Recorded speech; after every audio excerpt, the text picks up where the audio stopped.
Bonjour à toutes et à tous. Merci d'être ici nombreux. Je sais qu'il y a même des gens qui viennent de différentes communautés francophones et même derrière la frontière de Russie. Voilà, merci en tout cas. Nous sommes ravis de vous accueillir, Pierre et moi. Vous accueillir nombreux pour ce deuxième webinaire sur le thème de l'intrapreneuriat, qui est l'extrait du parcours d'intrapreneuriat que développe Codevenir et que nous vous offrons aujourd'hui. Alors, quelques éléments quand même techniques. Vous allez, pour ceux qui connaissent la plateforme Livestorm, il n'y aura pas de secret pour vous. Pour les autres, vous avez sur la droite de votre écran un petit onglet que vous pouvez déployer et qui vous fait apparaître un chat, des questions et un sondage. Cet onglet sondage, on va l'utiliser puisqu'on va faire deux sondages ou deux plutôt exercices pratiques pour créer de l'interactivité dans nos échanges. Les questions, vous pouvez les poser tout au fur et à mesure de la présentation et à ce moment-là, évidemment, nous y répondrons à différentes séquences. Alors, nous allons vous proposer de vous faire sortir, d'avoir une petite pédagogie du voyage à l'heure où nous sortons tous du confinement, où nous espérons pouvoir voyager un petit peu plus. Et ce deuxième webinaire fait suite au premier, pour ceux et celles qui étaient là, qui était animé par Siam Lo, qui était élue entrepreneuse digitale de l'année 2018, qui a fondé Au fil des voisins. Et Siam nous a fait part des compétences nécessaires pour les intrapreneurs, des enjeux auxquels les intrapreneurs devaient faire face, c'est-à-dire tous ceux qui ont envie de grandir au sein de leur entreprise. On va en parler dans un instant.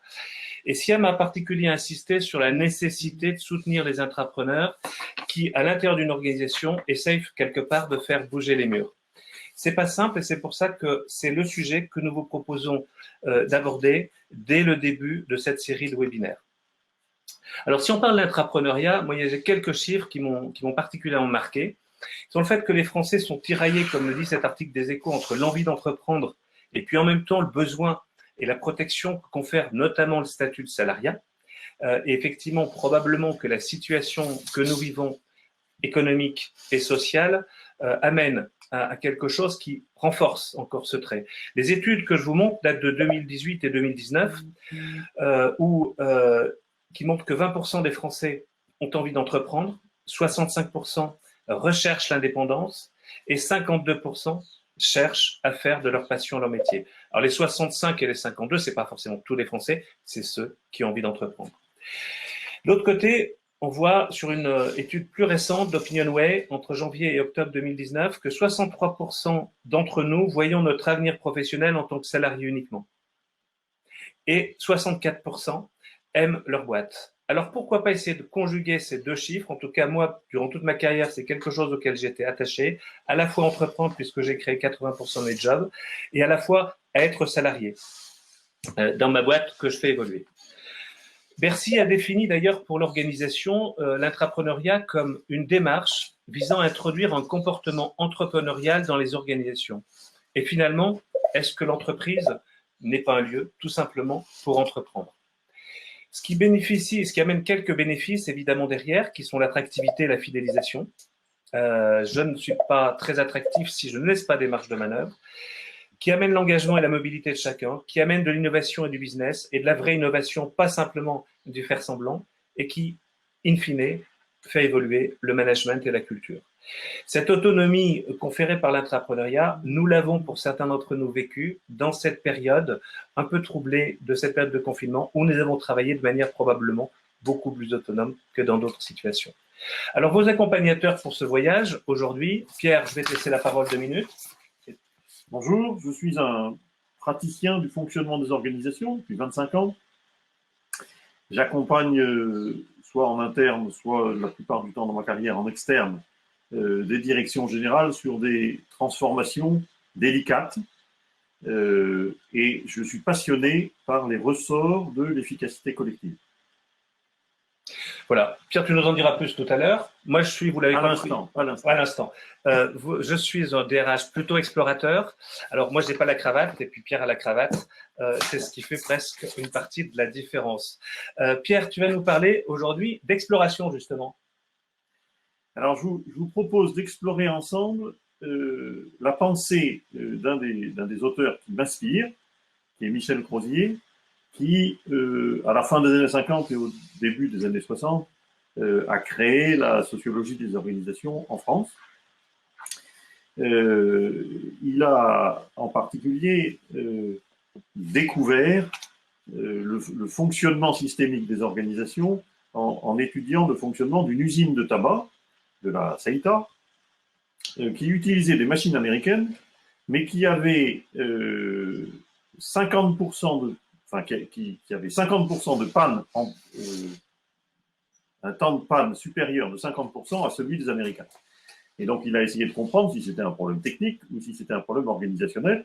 Et en décortiquant le fonctionnement de l'usine, c'est-à-dire la façon dont l'usine avait réparti les rôles, il a réussi à montrer comment les interactions entre les différents acteurs amenaient mécaniquement à faire de la panne un outil de régulation et donc accroissaient beaucoup le nombre de pannes. Alors, on va pas parler d'efficacité de l'organisation aujourd'hui, on va plutôt ensemble dans la logique de l'intrapreneur qui découvre une organisation et un rôle nouveau dans cette organisation, on va essayer d'apprendre à déchiffrer dans l'organisation ce qui dans le système peut m'empêcher d'agir ou au contraire ce qui dans le système peut augmenter ma capacité d'action.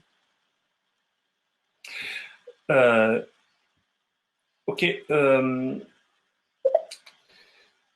Lorsque je suis arrivé comme DRH dans un site industriel il y a quelques années, j'aurais été bien content d'avoir quelques clés que tu vas nous donner aujourd'hui, Pierre, parce que quand je me suis aperçu seulement quelques mois après, peut-être que je n'avais pas été suffisamment attentif, que finalement tout le monde, sauf moi, jouait au foot tous les dimanches matins depuis des années ensemble et se connaissait parfaitement bien, qu'il y avait des rôles qui étaient préétablis, y compris en dehors du terrain professionnel. C'est vrai que ça m'aurait probablement aidé à comprendre, à déchiffrer quelque part cette organisation. On va le faire sur un exemple très concret. Ok, et je crois que tu veux le faire sur un exemple assez ludique aussi.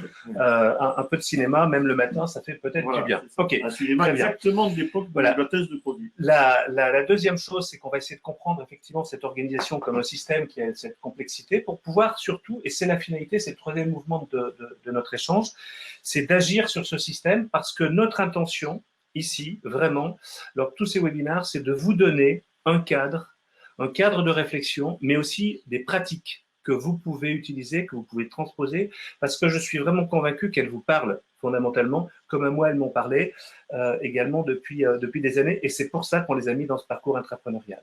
Alors, c'est un sujet qui est hyper sérieux. Qui n'est pas rentré d'entre vous dans un comité de direction en disant c'est qui les rôles, comment, etc., les pouvoirs, par contre, le pouvoir s'organise, ces trucs un peu mystérieux. Donc, on va essayer de le déchiffrer, ce mystère, mais on va essayer de le faire, ce sujet sérieux, de manière ludique.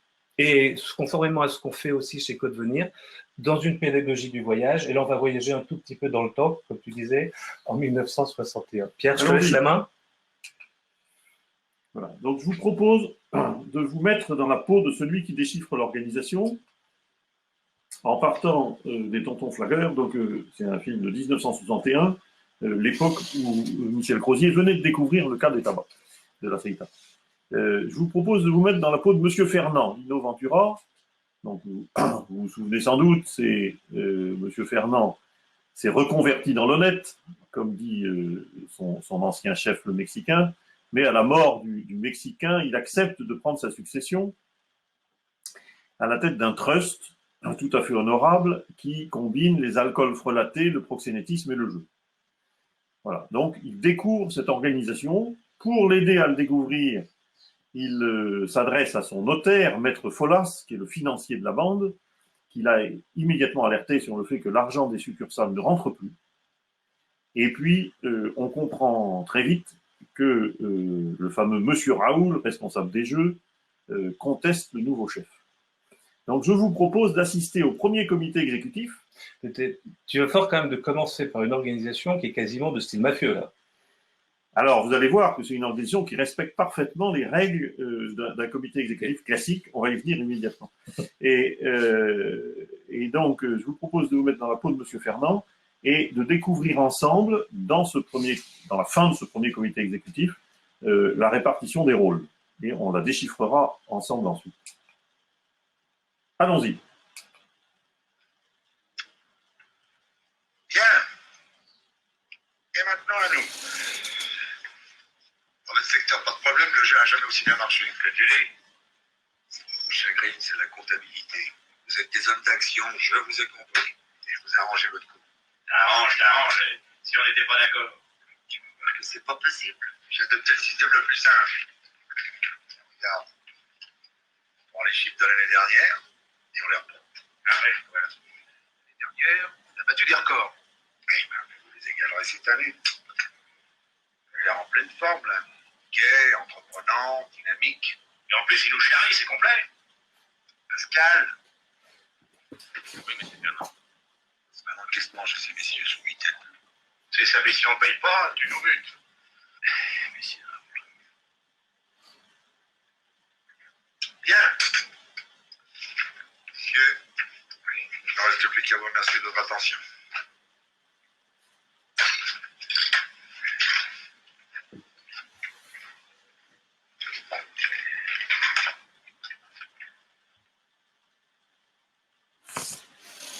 Alors, Emmanuel est un peu contrariant. Je lui avais proposé qu'on regarde 20 minutes. Il m'a dit non, une minute, ça suffira. Bon, tu as dit, s'il y a dans le chat plein de gens qui veulent regarder la minute qui se termine, elle est moins instructive, mais elle est presque aussi elle est plus marrante presque. Oui, c'est le fameux, il va voir qui c'est M. Raoul. Il va voir qui c'est Raoul.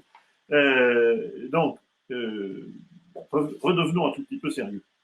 C'est quoi les enseignements qu'on peut tirer de cette scène d'anthologie de la littérature managériale? Premièrement, les relations respectent des règles du jeu qui s'imposent à tous.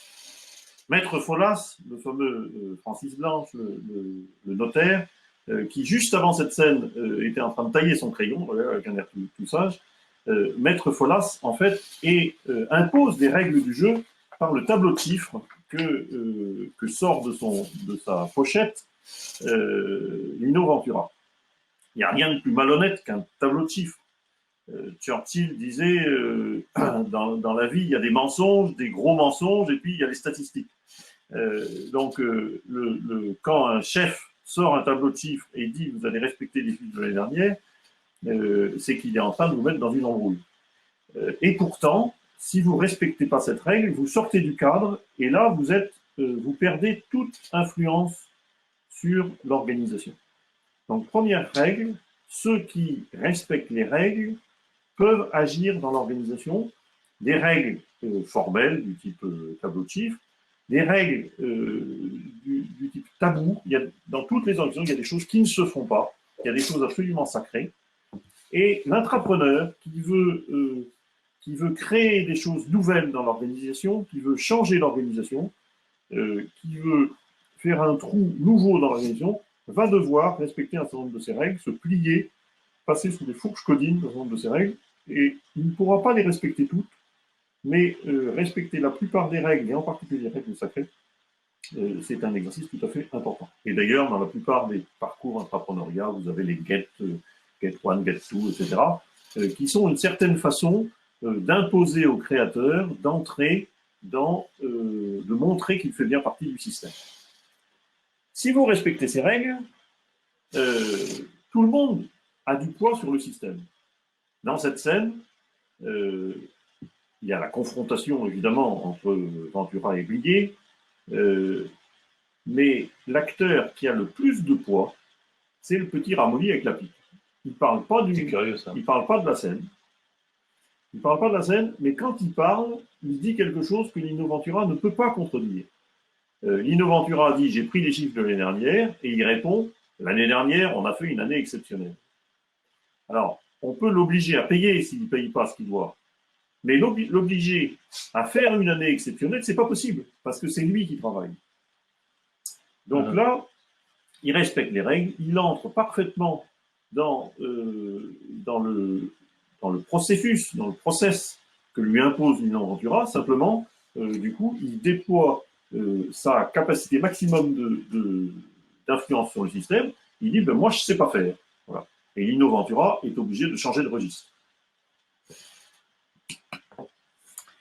Le troisième enseignement, qui fait tout le comique de la situation, c'est que, en fait, la psychologie individuelle a un poids limité.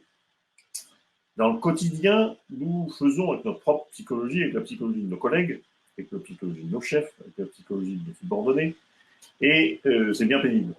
Dans la réalité, en fait, cette psychologie est en général le reflet de notre place dans l'organisation. Si vous êtes dans une place dans l'organisation qui ne convient pas de votre psychologie, on va vous faire changer de place. Dans cette scène, Lino Ventura fait le gros dur. Hein. Lino Ventura, il ne faut pas oublier que c'était un ancien boxeur face à Bernard Blier. Mais dans cette scène, ce n'est pas lui qui a le pouvoir. Lui, il arrive, il est nouveau, il ne connaît pas les réels, il ne connaît pas les chiffres. Juste avant cette scène, la tenancière du proxénétisme lui a expliqué que le marché était en très grande dépression, puis le tenancier des alcools frelatés a fait la même chose. En fait, il n'avait pas d'argument. Donc, pour prendre la main, pour prendre le pouvoir sur le COMEX, il a très peu de moyens, et on voit bien que malgré ces airs de gros dur et ces grandes manifestations de « je suis le chef », ce n'est pas lui qui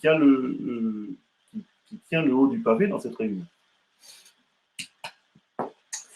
On en vient au quatrième message, qui est un truisme, tout le monde le sait. Le poids du pouvoir hiérarchique est très limité.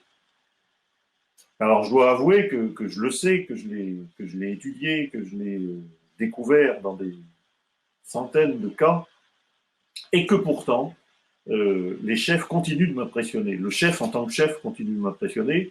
C'est une expérience assez étonnante de découvrir que quand un chef perd sa place, on découvre qu'on en avait fait un monstre.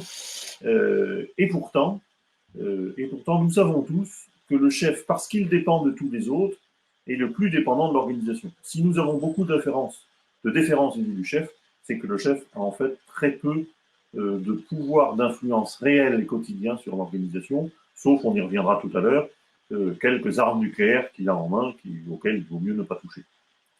Parce qu'ils font tout, quand même. Et qui font... donc, il ne peut pas se servir souvent. Mais dont il ne peut pas se servir souvent. Donc, dans le quotidien, en fait, ce n'est pas lui qui peut agir. Ce qui amène à dire que ce qui compte pour décrypter l'organisation, c'est de comprendre à la fois les stratégies individuelles et les rapports de force créés par le système. Alors, vous me direz, là, le rapport de force qui donne le flingue à Pascal, c'est un rapport de force très brutal. En fait, ce qu'on a découvert dans cette scène, c'est que le rapport de force économique est tout à fait au profit des tenanciers des succursales, et que, du coup, Lino Ventura est obligé d'utiliser en fait le seul pouvoir du chef, qui est le pouvoir de dégommer, porté par Pascal, qui dit « Eh, monsieur Raoult ». Voilà. Alors, ce déchiffrement des rapports de force dans un système, c'est ce que je vous propose de découvrir dans une séquence qui est certes moins ludique, mais qui va nous permettre de décortiquer un système simple. Je finis sur ce que disait Pascal, en fait. Pascal, c'est le porte-flingue. Hein. Le porte-flingue. Donc, ce qui est important, c'est de découvrir le rapport de force. Évidemment, dans une organisation normale et pas mafieuse, ce ne sont pas des pistolets.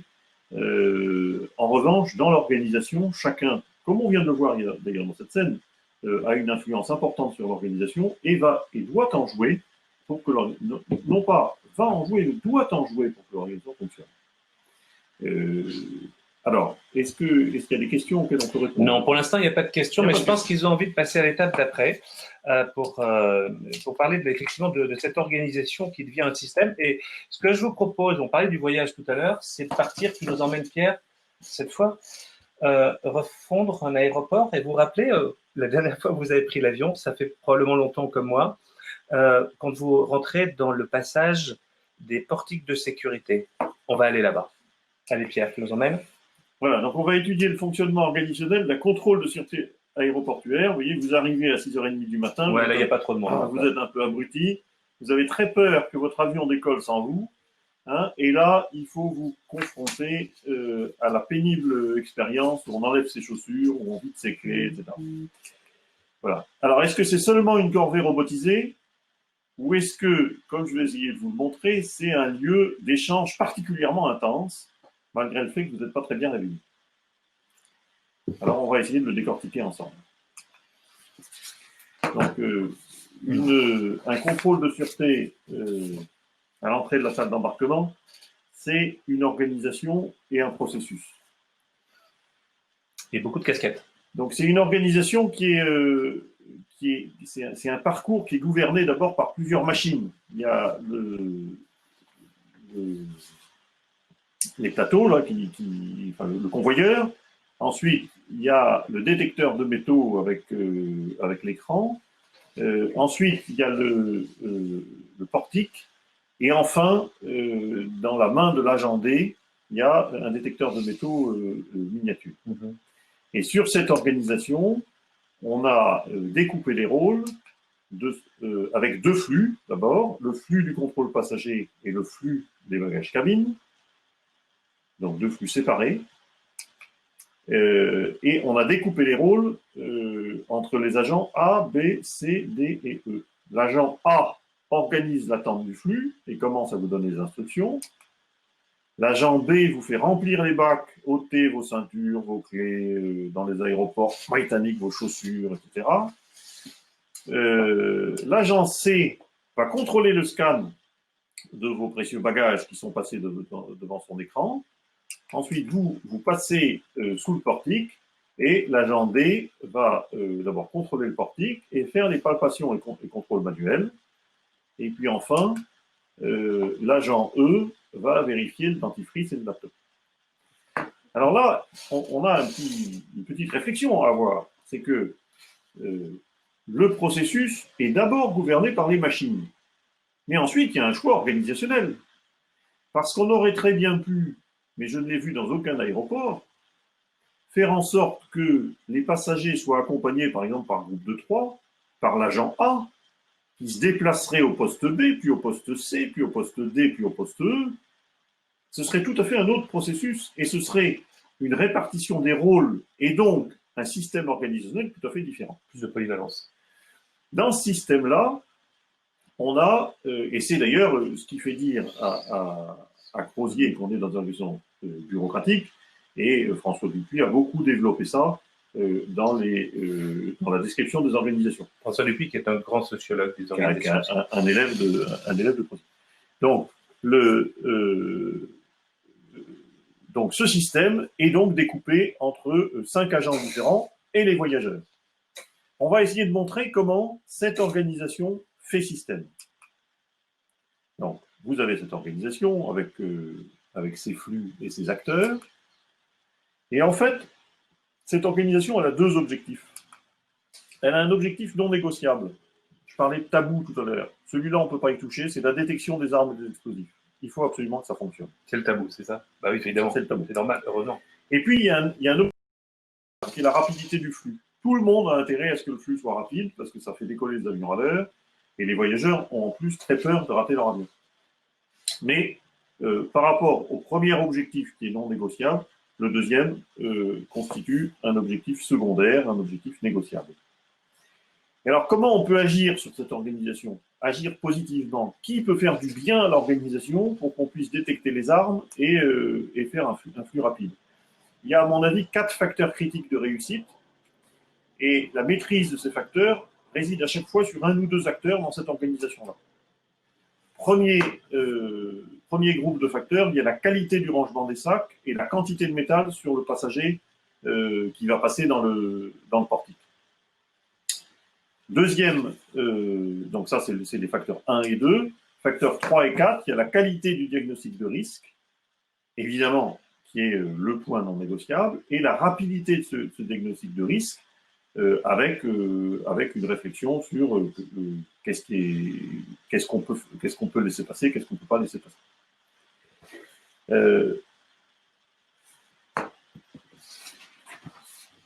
Alors, cette organisation, c'est un processus par étapes, mais en fait, il y a quelque chose qui est transversal au processus, c'est le petit caillou dans la chaussure, c'est la difficulté particulière.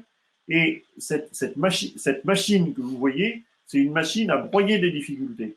mais elles doivent être broyées de façon collective. Et on va le montrer dans la façon dont les acteurs peuvent agir sur le système. Les voyageurs, leur objectif, c'est que le flux soit rapide, et leur moyen d'action sur le système, c'est de bien ranger et de respecter les consignes. Les agents, dans leur ensemble, leur objectif, c'est d'éviter une détection trop hasardeuse, parce que ça les met en danger, ça met tout le monde en danger, et leur moyen d'action, c'est qu'ils peuvent ralentir le flux pour faire une détection plus sûre. Alors maintenant, si on regarde le détail des agents, les agents A et B, les deux agents du début, eux, leur objectif personnel, c'est que le flux soit rapide. Parce que si le flux devient lent, ça fait une très grande file d'attente, et les voyageurs deviennent très agressifs. Et eux, pour que leur moyen d'action sur le système, c'est de faire une négociation réussie et d'aider au rangement, de sorte que tout se passe bien avec les agents C, D et E. Donc, ce sont des acteurs qui ont intérêt, comme les voyageurs, à ce que tout aille vite, et qui ont une action très importante, en fait, assez discrète mais très importante, qui consiste à repérer tous les petits problèmes en amont, à négocier avec les voyageurs gentiment et à les aider à tout bien ranger. Les agents C et D, qui sont les agents les plus techniques de cette chaîne, ont besoin de conditions favorables à un contrôle réussi. Et si les conditions ne sont pas favorables, eh ben, ils peuvent ralentir le flux en étant plus ou moins tatillons. Au contraire, si les conditions sont favorables, ils peuvent accélérer le flux. Et puis l'agent E, lui, il a un intérêt tout à fait particulier. Il a intérêt à ce qu'il n'y ait pas un embouteillage qui se crée entre le C et le E. Parce que ça fait beaucoup de bagages à vérifier, donc ça lui fait du stress, et ça lui fait un risque d'erreur. Donc lui aussi, son moyen d'action sur le système, c'est d'accélérer ou de ralentir le flux. Et là, on s'aperçoit que ce système ce système très taylorisé, crée en fait des relations d'échange et de régulation très importantes entre les acteurs. Première relation, en gros, c'est les agents donnent du temps, donnent de la vitesse, les voyageurs donnent de la discipline. Plus tu seras discipliné, plus le temps sera court. Plus je serai discipliné, plus tu pourras faire les choses. Ça fait presque penser au confinement. Ça peut faire penser au confinement, en effet, et on y reviendra tout à l'heure. Il y a toujours, dans cette affaire, un pouvoir nucléaire qui est de dire eh ben, on arrête tout. Ensuite, entre les agents A et C et B et D, ou AB d'un côté et C et D de l'autre, il y a une relation très importante qui est rapidité du contrôle contre qualité de la négociation. Si C et D ralentissent le mouvement, A et B ont un travail beaucoup plus difficile. Si A et B sont négligents et ne négocient pas avec les clients, pour qu'ils mettent tout bien sur les plateaux, eh bien C et D ont un travail beaucoup plus difficile et beaucoup plus contraignant. Et enfin, il y a un échange particulier entre C et E, parce que si C travaille trop vite, E a un énorme tas de plateaux devant lui, et donc E, à ce moment-là, ralentit le mouvement, et le ralentissement du mouvement se répercute jusqu'à A et B, mettant C dans une position un peu inconfortable. Donc, vous voyez, face à un processus simple, gouverné en apparence par une machine, eh bien, on découvre que c'est un système relationnel très intense. L'intéressant, c'est qu'il pointe le sujet sur le fonctionnement entre les gens, en fait, les relations, quelque part. Ce n'est pas simplement les postes, c'est les relations qui vont compter. Moi, ça fait penser à des processus de recrutement, ce que tu décris. Oui. Pourquoi ? Parce que, par exemple, les candidats, une des attentes principales, ça va être la rapidité du flux. Moins de 21 jours pour une opération de recrutement est souvent quelque chose qui est affirmé dans moins de 3 semaines pour aller jusqu'à recrutement. C'est comme passer une gate quelque part, passer le portique. Sinon, je ne suis plus là. Oui, et alors ce qui serait intéressant dans ce que tu décris, c'est de se demander quel pouvoir les candidats qui semblent être les victimes du dispositif, quel pouvoir les candidats ont sur le dispositif. En fait, sans doute, est-ce qu'ils ont des moyens d'action pour que la détection de leur talent soit meilleure et que la rapidité du flux soit plus importante. Alors, on pourra en parler dans un prochain sujet, mais peut-être que. Mais en fait, ce que vient de dire Emmanuel, ça dit quelque chose qu'on dit sur les embouteillages. Lorsque le confinement sera fini, il y aura de nouveau des embouteillages, on sera tous très contents. Et vous direz à votre femme ou à votre mari, dis donc, j'arrive tard parce que je suis dans un embouteillage. Tout le monde sait que c'est pas vrai. Vous êtes un embouteillage. C'est-à-dire que nous faisons partie du système dans lequel nous sommes. Alors, ce système, comment le régule-t-on? Eh bien, il y a deux modes de régulation, et ça, c'est très important, parce que la fonction des acteurs ne sera pas du tout la même dans l'un et dans l'autre. Le mode que je viens de décrire avec les relations 1, 2, 3, c'est un mode de régulation, c'est-à-dire que ça passe par la négociation, par des efforts mutuels, ça passe par des conflits qui sont très importants dans la régulation du système. Le conflit est utile au système, évidemment. Et puis, quand tout ça ne marche plus, eh bien, ça passe par la rupture, et là, ça peut se traiter par une grève du zèle. Donc là, les C et D arrêtent tout, voilà. Ou bien par une révolte des passagers, et il suffit de 6 passagers mécontents dans un aéroport pour bloquer tous les avions. Si vous vous mettez à l'entrée du portique et que vous ne voulez plus passer, eh bien, tous les avions de l'aéroport s'arrêtent. Réfléchissons-y. Alors maintenant, on va vous proposer un petit jeu. Oui, sinon, c'est pas amusant. Un petit exercice pratique. Donc, je vous propose d'aller sur l'onglet sondage. Vous allez sur l'onglet sondage où vous voyez apparaître 2 questions dans les sondages auxquelles vous pouvez répondre. Là, on va les montrer sur l'écran là tout de suite, Pierre, si tu veux bien. Première question, c'est qui, à votre avis, est l'acteur dominant du système? Est-ce les agents A et B, les agents C et D, l'agent E ou les voyageurs eux-mêmes? Vos réponses nous intéressent parce que c'est très intéressant aussi d'analyser ces questions-là qui sont les processus que nous vivons ailleurs. Et puis, question numéro 2, qui est l'acteur dominant de ce système à votre avis? Alors, c'est pas tout à fait… Alors, pardon, non, ça c'est la première question. La deuxième question, c'est vous êtes en charge du déploiement d'un nouveau scanner parce que vous êtes un entrepreneur et vous avez découvert chez ADP un système qui permet de passer, vous êtes fait Smith Detection, et vous avez découvert un système qui permet de passer 3 fois plus vite la détection des métaux. Qui, dans cette condition-là, vont être vos opposants? Qui va vous mettre des bâtons dans les roues? Est-ce que c'est toujours pareil, des agents A et B qui sont à l'entrée du tapis roulant? Est-ce que ce sont les agents C et D qui sont au contrôle, scan et portique? Est-ce que c'est l'agent D ou est-ce que ce sont les voyageurs? Alors, 2 questions. Je vous laisse le soin d'y répondre et vous voyez les résultats, je pense, les uns les autres qui s'affichent en direct. On vous laisse quelques minutes pendant que moi je pose une question à Pierre. Une question complémentaire à Pierre. Pierre, moi j'ai tendance à dire sur ce truc, c'est vachement compliqué parce que, grosso modo, ils ont tous une casquette, donc ceux qui ont le pouvoir. Et tu m'as dit un jour que je crois que quand on a moins de pouvoir, on a un uniforme. En fait, dans ce dispositif, ceux qui ont le plus de pouvoir, oui, enfin, je plaisantais tout à l'heure, je le disais à propos de l'Innoventura, mais c'est vrai, c'est-à-dire que pourquoi on met une casquette aux gens, c'est parce que ça leur permet, c'est parce que les chefs ont peu de pouvoir. C'est pour ça qu'on leur met une casquette et qu'on a beaucoup de déférence à leur égard. Dans ce système, évidemment, il me semble, c'est intéressant de regarder à l'intérieur des agents, mais il me semble que les voyageurs ont au moins autant de pouvoir que les agents, puisque s'ils font mal le travail amont, les agents sont quand même très embêtés. Alors, le pouvoir, il y a des partages en fait des réponses entre les agents C et D, ceux qui sont au cœur du système et qui contrôlent le système, donc ceux qui ont le scan, quelque part, et le passage sur le portique, et puis les voyageurs, à peu près, d'ailleurs, plus de réponses, quand même beaucoup plus de réponses, une majorité relative, mais une majorité pour les agents C et D, qui sont au milieu. C'est ça, c'est ceux-là qui ont le pouvoir? Alors, moi, là, vous allez vous attendre à une surprise, je pense. Prévoyez une surprise. Si tout va très mal, à ce moment-là, les agents C et D ont le pouvoir parce qu'ils ont le pouvoir de tout arrêter. Donc, vous avez raison. Si on est dans une situation soit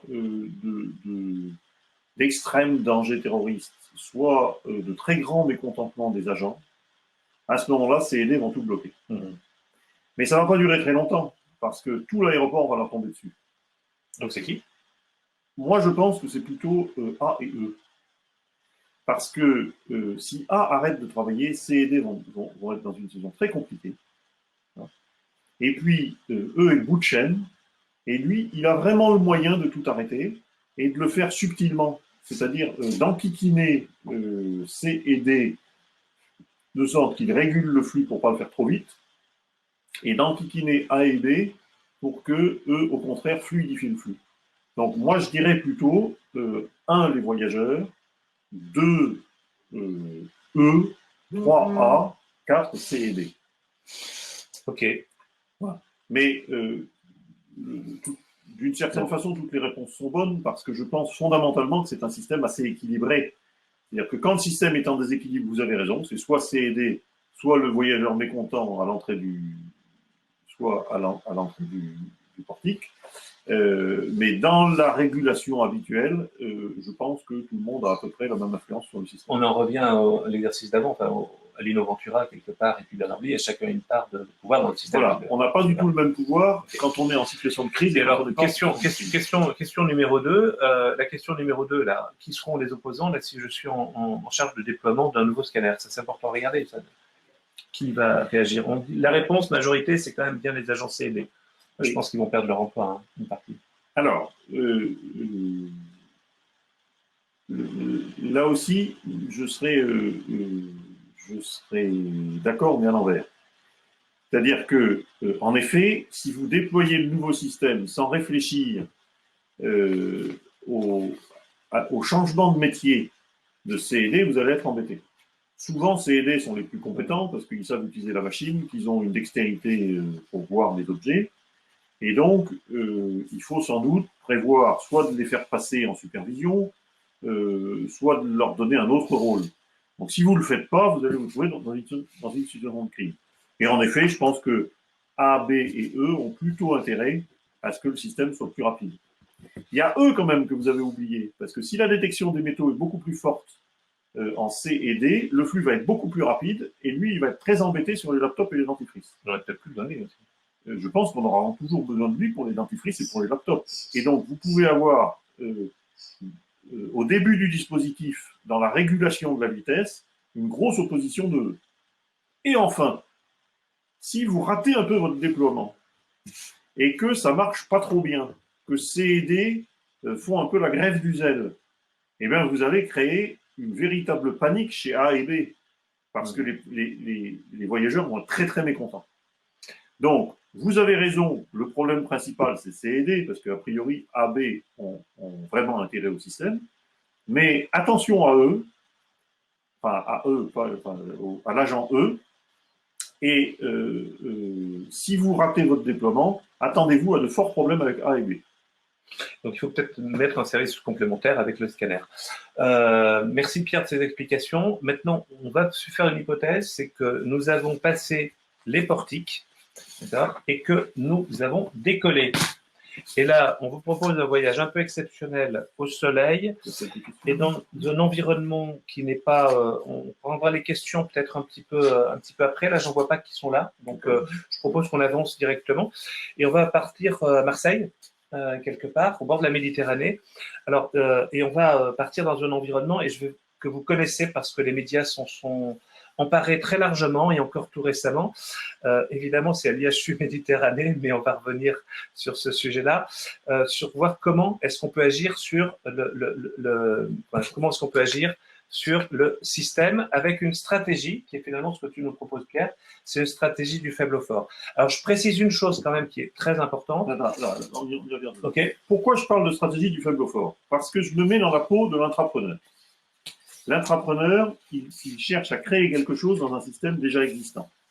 Et ce système, on va le voir, va se défendre comme un diable. Et donc, vous êtes a priori plus faible que le système, et donc il faut que vous trouviez une stratégie du faible au fort. Alors maintenant, avant d'entrer sur un exemple concret, je voudrais qu'on regarde comment fonctionne ce système. Je ne vais pas vous apprendre comment est construite une organisation, mais on va le regarder quand même rapidement ensemble. Une organisation, c'est d'abord un chef à qui on dit « bonjour monsieur, bonjour madame ». Ensuite, c'est les financiers ou les planificateurs qui ont un rôle très important dans la transmission de la stratégie et de l'organisation. Et surtout, c'est l'assurance qualité, l'audit. Vous voyez comme vous tremblez quand l'audit vient chez vous. Et puis alors, il y a des acteurs un peu plus mineurs qui sont le marketing. Là, ce sont des gens quand même très importants qui ont fait une école de commerce, qui sont capables de vous annoncer quel dentifrice fonctionnera l'année prochaine. Ensuite, il y a le service technique, des ingénieurs, des gens qui ont fait des grandes études. Et puis, il y a ces braves gens de la production. Et puis, les commerciaux qui doivent porter une cravate et cirer leurs chaussures. Voilà. Alors maintenant, cette organisation-là, avec il manque la DRH au passage, il manque la DRH, il manque la DSI, tu es passé en DSI, on s'est connu là-bas, Pierre. Voilà, alors t'es vilain parce que tu coupes mes effets. La DRH, la DSI, j'en parlerai tout à fait à la fin, okay. parce que dans la démonstration que je vais faire, elle se situe un peu partout. Ok, voilà, c'est bien. Okay. Voilà. Donc on va y venir. Mais, donc alors maintenant, cette organisation que je vous ai montrée dans l'ordre de préséance, qui a le plus d'influence sur elle? Et quels sont les moyens d'action de chacune de ces grandes fonctions sur le système? Alors d'abord, il faut produire. Produire, ça veut dire quoi? Ça veut dire assurer la tenue des coûts, qualité et délai. Si vous arrêtez de produire, tout s'arrête. Assurer la tenue des coûts, qualité et délai, ça veut dire que le standard de qualité, il vous est imposé par l'assurance qualité. Donc vous êtes dans une relation de dépendance forte vis-à-vis de l'assurance qualité qui, en plus, peut fermer les portes de l'usine si vous produisez comme un cochon. Pour produire avec des coûts corrects, il faut avoir un niveau de maîtrise de l'industrialisation qui est bon, donc vous dépendez beaucoup des services techniques. Et puis, pour produire dans des délais corrects, il faut se conformer à des plannings qui sont très importants pour votre productivité et votre délai. Donc, l'acteur de production, il est profondément dépendant de toute une chaîne. Il est d'une certaine façon le bout de chaîne. Mais de ce fait, il a aussi beaucoup de moyens de se faire respecter parce que s'il ne produit plus bien, s'il produit trop cher, s'il ne produit pas dans les délais, évidemment, tout le monde vient négocier avec lui. Donc, pour moi, c'est l'acteur principal du système. C'est lui qui court pendant que les autres réfléchissent. Et puis, il y a un autre acteur qui est tout à fait au même niveau, qui est le vendeur. Parce que lui, il fait le lien avec l'extérieur. S'il arrête de vendre, tout s'arrête, il n'y a plus de chiffre d'affaires. Et il a deux clés d'entrée que personne n'a à sa place. La première, c'est qu'il connaît les clients, le réseau de distribution.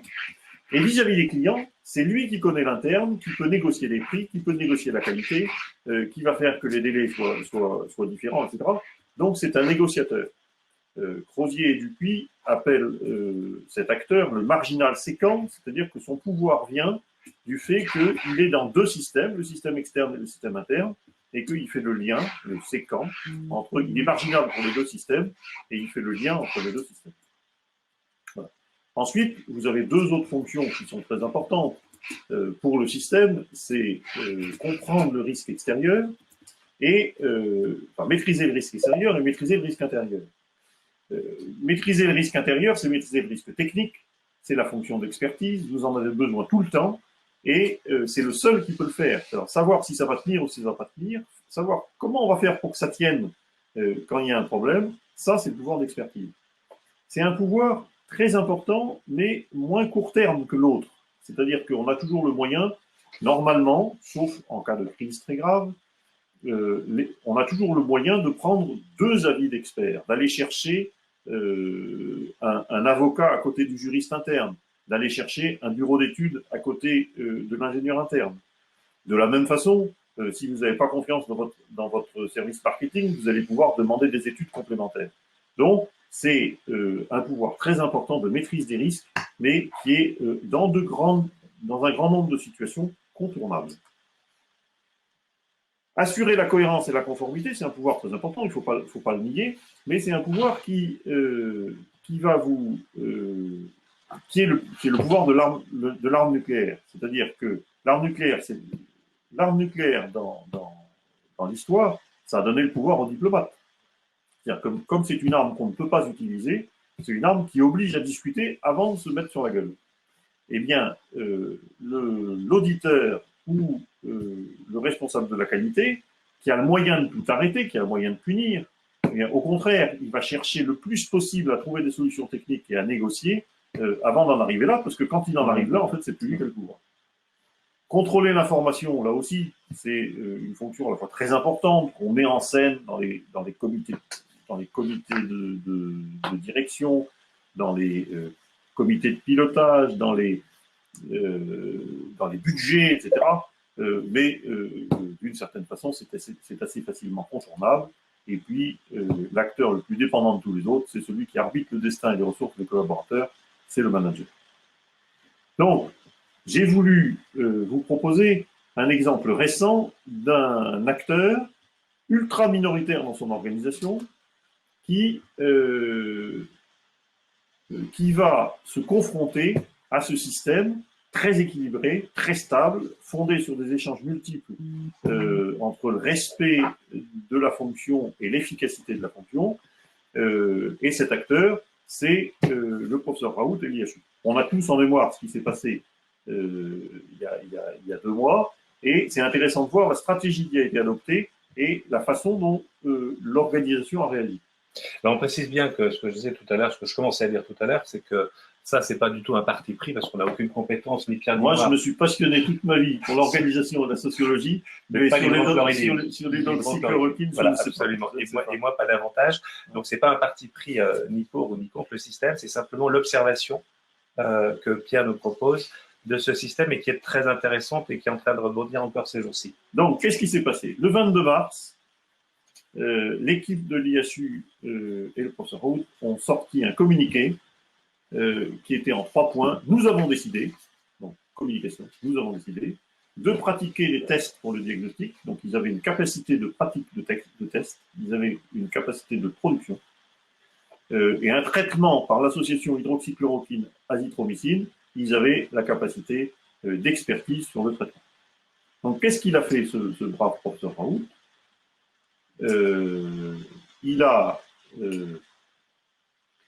Donc, il s'est appuyé sur sa compétence. Sa compétence, c'était quoi dans l'organisation? Il maîtrisait 2 choses. Il maîtrisait l'expertise. L'hydroxychloroquine, il l'utilisait depuis 40 ans. Et les maladies infectieuses, il connaît. Et il maîtrisait quelque chose de plus rare en France. Il maîtrisait un outil de production qu'il avait construit depuis 2017, qui est 150 personnes qui sont capables de faire des tests et qui sont très rodées à la pratique de la crise sanitaire. Et donc, il s'est appuyé sur ces 2 sujets, en disant, voilà, et puis il en a utilisé un troisième, qui est vraiment en dehors de ses compétences. Il a fait une communication vers l'extérieur, donc là, il s'est comporté en marginal séquence, il est allé vers l'extérieur, et il a court-circuité un peu le système en faisant une communication externe en rupture, où il disait, voilà, j'annonce que j'ai la capacité de faire les tests pour tous ceux qui se présenteront, et moi, je sais que l'hydroxychloroquine, ça marche. Donc, il s'est appuyé sur ces 2 atouts dans le système, qui sont l'expertise, maîtrise des risques, dont il était absolument sûr, lui, et son outil de production, qui était sans doute un outil extrêmement rare en France, quelque chose de très rare en France, pour, avec un troisième atout, qui était une communication assez risquée, il faut le dire, contourner toutes les résistances de l'organisation. Parce qu'il faut bien se dire que dès qu'il a fait ça, l'organisation s'est déchaînée. Et alors là, ce qui est tout à fait étonnant à observer, c'est qu'au lieu que ça ait provoqué le feu du ciel sur lui, ça lui a donné un 3e atout, un 4e atout. C'est que ça a fait une queue de 50 000 personnes devant l'IHU. Et donc, il a eu 50 000 cas qui ont alimenté sa connaissance, pas du marché, mais de l'extérieur, et qui donc ont alimenté son expertise. Donc, en s'appuyant sur une expertise, mais qui était ancienne et fondée sur très peu de cas, et sur un outil de production, mais qui tournait à vide parce qu'il avait peu de choses à mettre dedans, il fait une communication et il récupère 50 000 dossiers qui lui amènent 5 000 vrais malades et donc qui lui permettent de se mettre en boule et d'attendre que ça passe avec toute l'horizon qui se déchaîne sur lui. Donc, il me semble que c'est certainement pas un exemple à suivre sur tous les aspects, mais c'est un exemple à méditer sur les forces très importantes que peut avoir un acteur minoritaire qui, en apparence, a peu de moyens d'action sur le système. Oui, très loin des décideurs, en fait, pour le coup, puisqu'il était à Marseille. Il était dans le système de santé, mais loin du centre du système de santé, et lui-même presque s'en est exclu. C'est ça. C'est très intéressant là, ce que tu nous dis. Ce que tu nous dis en substance, c'est à savoir pour agir, il faut savoir sur quelle force s'appuyer quelque part sur le système. Mais il faut en avoir, parce que sinon, on n'en a pas. Et si on n'en a pas, est-ce qu'on peut avoir des alliés? Alors, si vous êtes là, c'est que vous en avez. C'est-à-dire que d'abord, on en a tous, et ensuite, l'intrapreneur, par définition, c'est quelqu'un qui a envie de montrer les petits flingues auxquels il a réfléchi. Et simplement, il ne peut pas les utiliser dans le système tel qu'il est parce qu'il n'a pas encore compris comment ces atouts peuvent influer sur le système. Une fois qu'il aura compris comment ces atouts peuvent réellement influer sur le système, il aura très peu de mal à défendre ces atouts. Mais c'est tout l'enjeu du déchiffrage de l'organisation et du déchiffrage de ses propres atouts. Bon, il y a des questions qui sont arrivées. Alors, c'est pas tant des questions que des commentaires.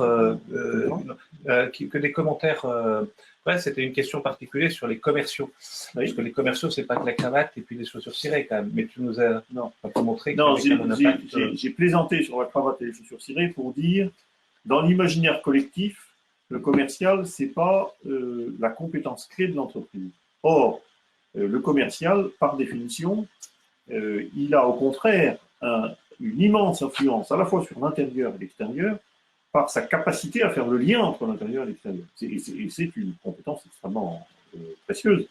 Mais d'un acteur qui est souvent considéré comme l'acteur moins technique, moins critique, etc., on découvre en fait que c'est un acteur qui va jouer sur les règles extérieures et les règles intérieures pour réussir à harmoniser ces deux règles. Ok, mais pour autant, ça veut dire qu'il faut quand même aussi avoir, pour être entrepreneur, la résilience du professeur Raoult? Ou alors la personnalité un peu puissante? C'est ce qu'on dit, c'est ce qu'on disait aussi avec Siam. Il est sûr qu'on ne peut pas être entrepreneur sans avoir envie d'en découdre un peu. Mais il y a deux aspects. Premièrement, il ne faut surtout pas en découdre si on n'a pas identifié ses forces. C'est pour ça aussi que et deuxièmement, en apparence, le professeur Raoult en a décousu. Dans la réalité, il a fait en sorte d'être très peu dépendant de l'extérieur. Et donc, il y a la mousse médiatique, et puis il y a la réalité, qui est le fait qu'il a continué son travail, qu'il a traité ses 50 000 dossiers, et c'est ça qui lui a donné la force. Donc, en apparence, on a l'impression que le professeur Raoult a cherché le conflit, peut-être a-t-il cherché d'ailleurs, mais dans la réalité, si on regarde le rapport de force, il a intelligemment utilisé un rapport de force qui ne lui demandait pas d'être un surhomme ni un héros pour résister. Ok. Merci Pierre. Alors, tu nous as fait voyager, on arrive presque au terme de ce voyage maintenant, et après tout voyage, on va tirer quelques conclusions. Oui. Quelques conclusions, et les conclusions, enfin, les voyages forment, dit-on, sont formateurs. Qu'est-ce que nous avons appris? Qu'est-ce que tu nous as appris? Je t'ai demandé de le mettre en quelques mots. Donc, premièrement, le point essentiel, c'est que tous les acteurs d'une organisation, pour apporter de la valeur ajoutée, doivent faire respecter leur travail. Il y a un contresens fréquent sur la sociologie des organisations de Crozier, qui est de croire que c'est une analyse du pouvoir. Ce n'est pas du tout une analyse du pouvoir, parce que le pouvoir individuel ne nous intéresse pas. En revanche, dans une organisation, les moyens d'action doivent être respectés, et chaque fonction va faire respecter ses moyens d'action par les autres. C'est très important. Deuxièmement, c'est une conséquence, l'organisation est un système sur lequel tous les acteurs peuvent agir, et par le système de relations qui se met en œuvre, c'est un système autorégulé. Troisièmement, et c'est là que la question devient compliquée pour l'intrapreneur, ce système, une fois équilibré, a du mal à intégrer des acteurs halogènes et des règles halogènes parce que tous les acteurs se mettraient en danger par rapport aux règles habituelles de survie.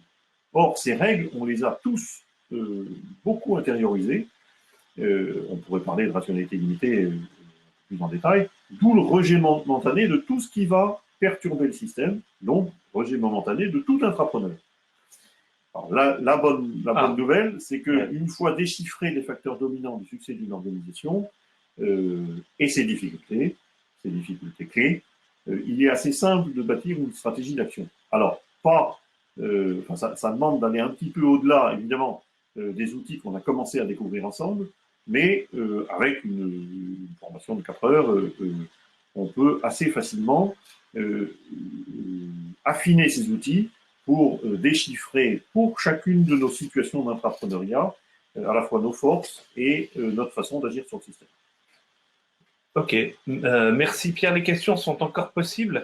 Un petit mot quand même aussi pour aller au-delà de ça, c'est nous présenter peut-être un petit peu plus aussi le parcours intrapreneurial. Vous pouvez toujours poser encore quelques questions et on arrive vraiment à la fin.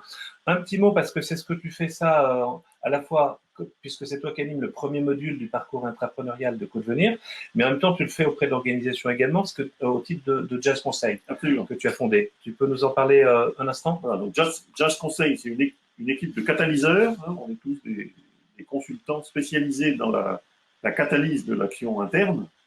On appuie des directions générales dans la définition et la mise en œuvre de leur stratégie de transformation. Et notre rapport particulier, qui rejoint ce qu'on vient de voir ensemble, mais sous un autre angle, c'est la définition de modèles opérationnels qui sont vraiment viables, tout en étant cohérents avec la stratégie, ce qui est souvent assez difficile. Donc, c'est la compréhension des blocages humains, mais aussi des atouts humains du système pour réussir des transformations et améliorer l'efficacité du modèle opérationnel. Voilà, merci Pierre, merci beaucoup à toi. Un tout petit mot sur Codevenir et sur le programme de manière un peu plus complète. Ce que nous proposons justement parce que cette période nécessite des grosses transformations de fond, parce que nous avons envie, comme je le disais au début, d'entreprendre quelque part, parce qu'on peut entreprendre dans son entreprise, mais le système, il faut savoir le lire, il faut savoir agir dessus. C'est ce que tu nous apportes dans ce premier module d'un voyage qu'on propose, qui est en 3 mois, 6 étapes, 13 modules, 142 heures et qui conduit à une certification des personnes qui ont suivi ce programme indépendamment de la réussite en tant que telle ou de l'aboutissement de leur programme.